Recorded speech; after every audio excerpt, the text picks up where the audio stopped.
છે કે કોળી સમાજનો મસીહા બનવાની હર્ષ સંઘવીએ કોઈ કોશિશ કરવાની જરૂર નથી.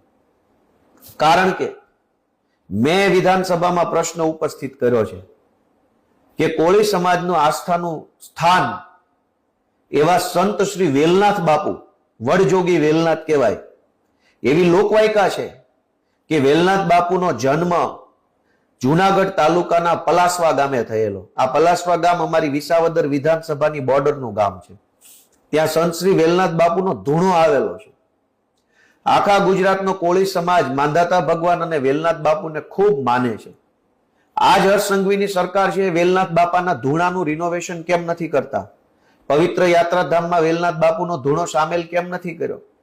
વેલનાથ બાપાનો ધૂણો આખા ગુજરાતમાં કોળી સમાજની આટલી મોટી સંખ્યા છે, વેલનાથ બાપુને માને છે. આ વેલનાથ બાપુના ધૂણાના મેં દર્શન કર્યા છે અને મને કહેતાય તે ખુશી થાય છે કે વેલનાથ બાપુના લગ્ન છે એ અમારા વિસાવદર વિધાનસભાના જ એક ગામમાં થયા હતા અને વેલનાથ બાપુનો ધૂણો જે છે એ પણ વિસાવદરની બાજુમાં આવ્યો છે.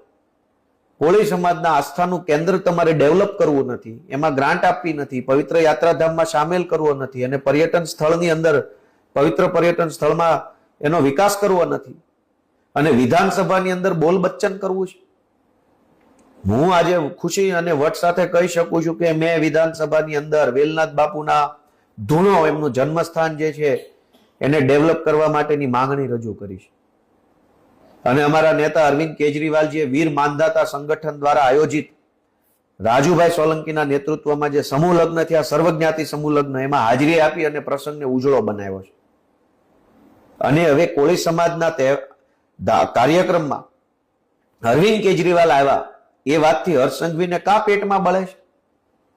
એટલે તમને પેટમાં દુખે છે બીજી વાતનું, પણ બોલો છો બીજી વાતે પકડાઈ ચૂક્યું છે.